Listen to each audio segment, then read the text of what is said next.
Have you ever lost someone and didn't get the chance to say goodbye?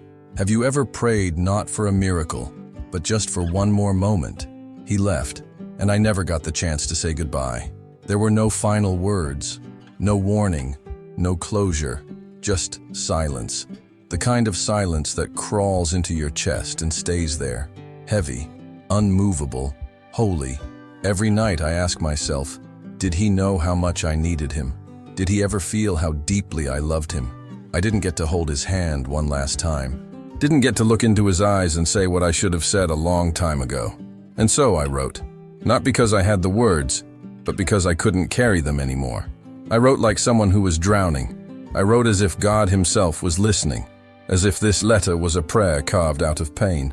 Because when grief takes everything, faith is the only thing left standing. I found myself alone in a room filled with echoes of everything we never said.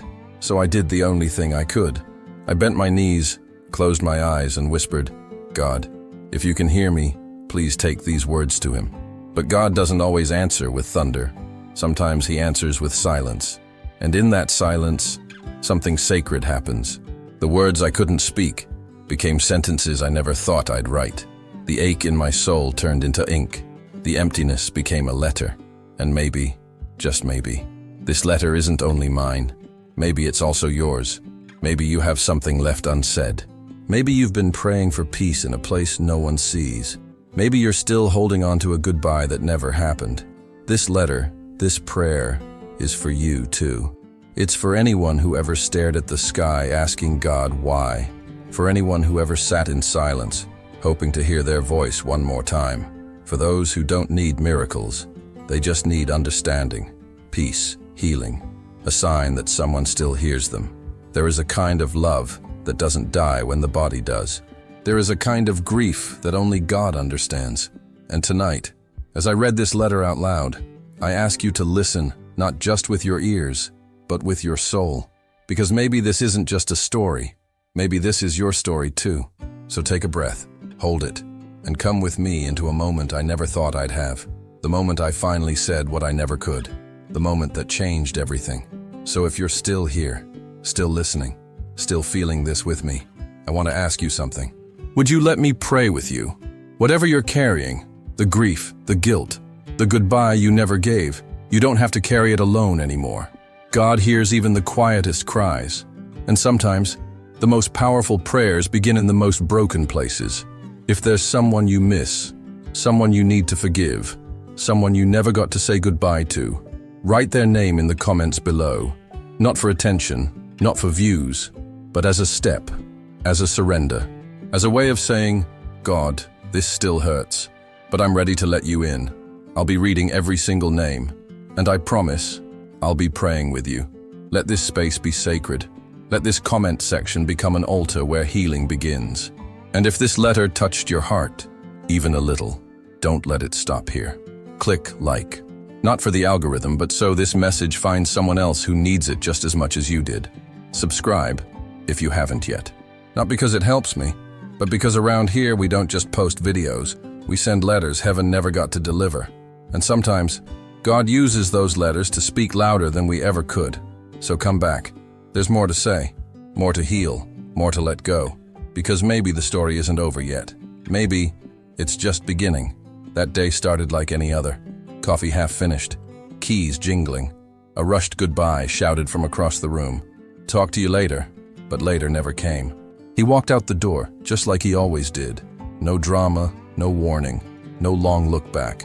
And I didn't know that would be the last time I'd hear his footsteps. The last time I'd smell the faint trace of his cologne in the hallway. The last time I'd feel his presence, alive. I had so many things left to say. So many simple, ordinary things. But in that moment, I didn't think they were necessary. I thought there would be another moment, another breakfast, another Sunday, another tomorrow. We all think that. We think there's time to say what matters, time to forgive, time to explain, time to love a little louder. But life doesn't announce its endings. It doesn't give you a countdown. It just stops. And when it does, it leaves you with this heavy, sacred silence that nothing fills. I walked into the same room later that night, expecting him to be there, expecting the couch to creak under his weight, expecting the TV to be playing one of his shows, expecting to hear his voice complaining about the remote, but the house was still, and in that stillness, I began to feel something shift in me, a realization, a weight. I didn't just lose him, I lost my chance. The chance to say I'm sorry, the chance to say thank you, the chance to say, I love you, and I always did, even when I couldn't say it right. And maybe that's what hurts the most. Not just that he's gone, but that I thought I had time. Grief has this way of turning back the clock in your heart, of replaying every word, every silence, every missed opportunity like a film on loop. You start remembering every small moment like it was everything, and you'd give anything to go back and make it count. If I had known that was the last morning we'd spend under the same roof, I would have said so much more. I would have looked him in the eyes. I would have hugged him tighter. I would have whispered words I thought could wait. But that's the lie we live under, isn't it? That the important things can wait. Let me tell you, they can't. The people we love are not permanent. The days we waste are not guaranteed. The moments we take for granted will one day become memories that either comfort us or haunt us. And I don't want anyone else to carry this silence I now carry, this ache that has no words, this goodbye that never happened. Because it doesn't feel like closure. It feels like a door slammed shut while I was still mid-sentence. And that's why I wrote. That's why I'm speaking now. Because the only thing more painful than losing him is never having told him what he meant to me. So if you're here right now and this is resonating, if you've lost someone before you were ready, leave a comment. You don't have to explain. Just type, I thought I had time. We'll understand, and we'll pray with you. I didn't write that letter to impress anyone. I didn't write it to be read out loud or shared. Honestly, I never even planned to open it again. It wasn't written with perfect grammar or poetic lines. It was messy, emotional, raw. I wrote because if I didn't, I would have drowned in everything I was holding inside. I remember sitting there in the quiet of my room, holding the pen like it was the only thing keeping me from falling apart. No one teaches you how to say goodbye to someone who didn't give you the chance. No one tells you what to do with the I love yous still stuck in your throat. No one prepares you for the ache that doesn't leave, even after the funeral, even after the world moves on, even after the prayers stop. And so I wrote. I didn't know what to call it. A letter, a confession, a prayer. Maybe it was all of those. Maybe it was my soul trying to find a voice again after losing his. I remember how my hands trembled over every word, how I paused after every sentence, wondering if he could somehow hear me, if heaven was close enough to read what I couldn't say in time. I started with what hurt the most, not the day he left, but all the days before, when I could have said more, could have been more. I told him I was sorry for making everything a little too difficult, for being stubborn when I should have been soft, for pulling away when all I wanted was to hold on. I told him I missed his laugh, the way his presence calmed the chaos in me, how I felt safer when he was around, even when we didn't say a word. I admitted things I never said while he was alive, that he was my anchor, that I looked up to him more than I ever let on, that his absence didn't just leave a space in the room, it left a hole in my world. And I wrote something I never thought I'd have the strength to write. I love you, and I always did. I just didn't say it enough. And now that you're gone, I realize that love without expression is just regret waiting to happen. I didn't hold back. I couldn't. Because it wasn't just about healing anymore. It was about honoring what was real, even if it was broken, even if it was unfinished, even if it ended without closure. That letter, that fragile piece of paper stained with tears and ink, became my rescue. It became the place where my grief met my faith, where pain collided with truth, where I stopped pretending I was okay and finally faced the hole in my heart. And now, I see that maybe, just maybe, this letter was never meant to stay hidden. Maybe it was always supposed to be more than just mine, because grief has a way of isolating us. But words, especially words written in pain and love, have a way of bringing us back together. So here it is, the letter I thought I'd burn, the one I never thought I'd share. But if you're here, listening, maybe it was meant for you too. Maybe you needed to hear that you're not the only one still holding on to a goodbye that never came. Maybe your pain has a voice too. And maybe, if we all write our own letters, we'll realize we were never alone in this after all. We don't know how many more mornings we'll wake up next to someone we love. We don't know how many more Sundays we'll spend with them around the table, how many more times we'll hear them laugh, how many more ordinary moments we'll have before everything becomes memory. And the truth is, we live as if we have all the time in the world. We save words for later. We postpone forgiveness. We assume we'll get another chance to make things right. But later doesn't always come. Sometimes later becomes never. Sometimes the door closes while you're still reaching for the handle. And by the time you realize it, it's too late. I used to think I had time. I thought the people I loved would always be there, that love could be understood even in silence, that family would always stay close, that there'd always be another call, another hug, another day. But the truth is, life doesn't give us calendars marked with goodbyes. It gives us moments, and it's up to us to decide what to do with them. If you love someone, say it. If you've been holding something in, let it out. If your pride is louder than your heart, silence it. Because there is nothing more painful than silence that arrives too late. I delayed. I thought the next visit, the next call, the next time would be the moment I'd say what mattered. But the next time never came. I replay that silence in my mind like a song I never finished writing. The last time we sat together, I wish I had said more. I wish I had looked him in the eyes and told him he mattered, that even through all the mistakes, he was loved, that I admired him more than he knew, that my world felt safer because he was in it. Why do we wait? Why do we wait until people are gone to write eulogies they'll never hear? Why do we let days slip by like they're infinite? Every second you hold back love, you risk never giving it. Every minute you stay silent, you gamble with the chance of healing. Sometimes all someone needs is to hear 3 words, "You matter to me," and sometimes that's the only thing that can hold a soul together for one more day. We think showing emotion is weakness, but what's weaker? Speaking from the heart, or living the rest of your life wondering what would have happened if you had. I know now that unspoken love doesn't disappear. It turns into ache. It becomes weight. It follows you into every conversation you wish you could redo. So if you're holding something in, say it. If someone crossed your mind while you listen to this, tell them. Send the message. Make the call. Drive to their house. Look them in the eyes and say the thing you've been rehearsing in your head for months. Because the scariest part isn't saying it. It's what happens when you no longer can. And maybe this video was the sign you didn't know you were waiting for. Maybe you were meant to hear these words right now. To remember that love is only real when it's expressed. So I'll ask you something from the bottom of my heart. If someone came to mind while you listened to this, comment their name below. Just the name. No explanation. No context. Just type it and press send. It could be your first step toward healing. And maybe, just maybe, it'll help someone else heal too. I could have let the pain consume me. And for a while it almost did. There were nights when breathing hurt. Nights when memories hit me harder than reality ever could. When the silence in the room was louder than any scream. But somewhere between the ache and the emptiness, I realized something.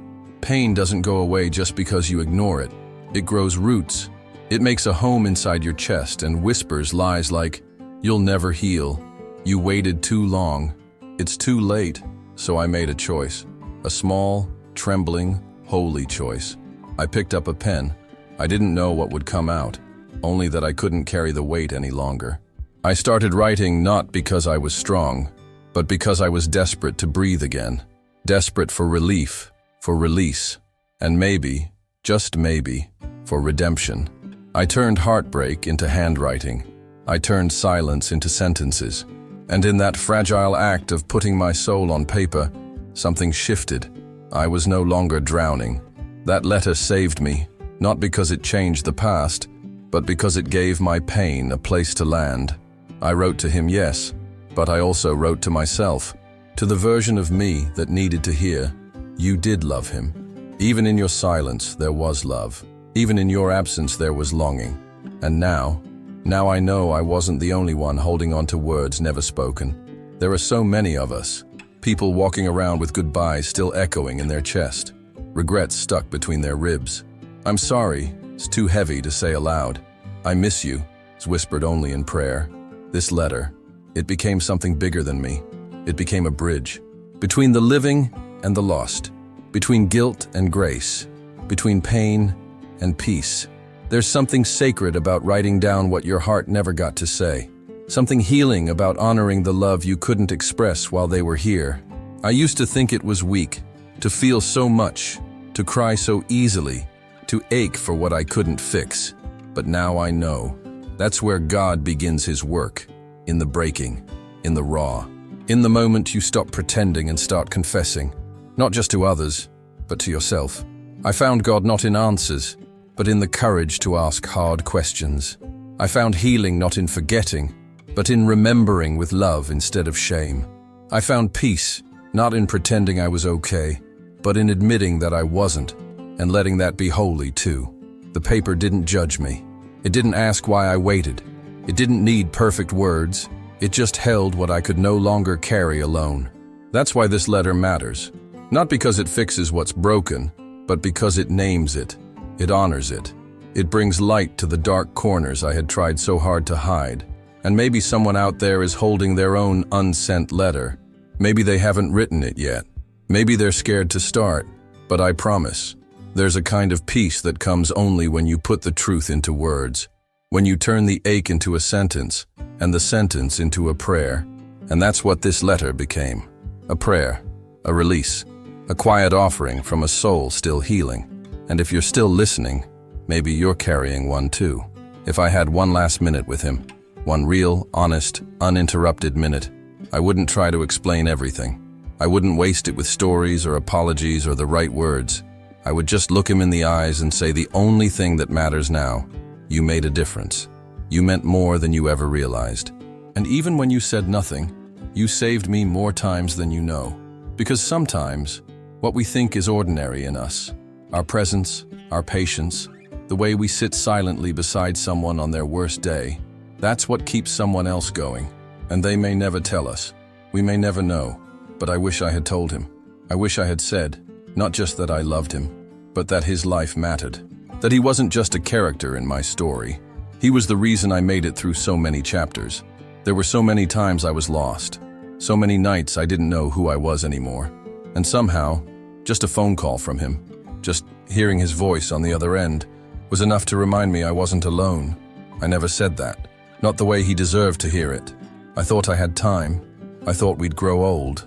That one day, we'd sit on a porch somewhere, laughing about all the things we once cried about. That I'd get the chance to say all the things I'd been rehearsing in my head. But I was wrong. And it wasn't just that I lost him. I lost the chance to remind him that he wasn't just loved, he was needed. And that's a different kind of pain, a deeper one. So now I write. I write because the words I held back became wounds. And the only way I've found to heal is to turn them into something sacred. Because maybe the letter doesn't fix anything. Maybe it doesn't change the past, but it gives the love somewhere to go.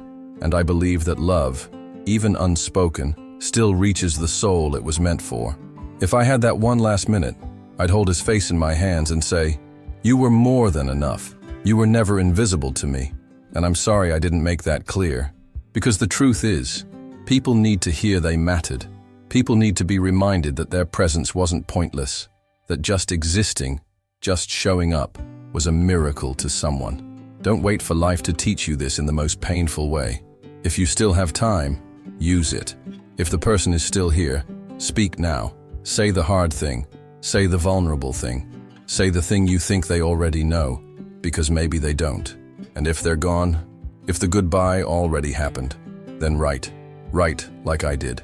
Because sometimes these unspoken letters, these sentences soaked in grief and memory, are the only things that keep us tethered to the people we've loved and lost. They become sacred ground, where pain meets purpose, where silence finally speaks. And maybe, just maybe, they're what keeps their memory alive in us. Maybe these letters are how we say, "You're still here. You're still part of me." And I will never forget. If this letter spoke to you, if you felt your chest tighten, your eyes blur, your throat close up, then maybe it wasn't just about my story. Maybe it was about yours too. So if this reached your soul, if it stirred something you didn't even know you were carrying, write one word in the comments. Thank you. That's all. Just a simple thank you for the moments, for the memories, for the love that stayed even after goodbye. And in the next video, I'll share with you a letter he never meant for anyone to read, the one he left hidden, the one that changed everything I thought I knew, because not every truth arrives in time, but when it does, it transforms everything. If you made it this far, it's because something in this story touched something deep inside you. Maybe it wasn't just the words. Maybe it was God. Maybe this wasn't just a video. Maybe it was a whisper from heaven, reminding you that your pain has a place, your love has meaning, and your soul is still heard. Don't keep that moment to yourself. If you felt the presence of God in this message, subscribe to this channel. Not because it helps numbers, but because around here, every video is a letter, and every letter is a seed of healing. We're building a space where silence becomes voice, and grief becomes grace. If something stirred in you, if you felt seen, if this letter helped you breathe again, leave a comment below saying, "I'm still here." That's it. 3 simple words, a declaration, a reminder, a way to say, "I made it, and I'm not alone." And if you haven't yet, tap the like button.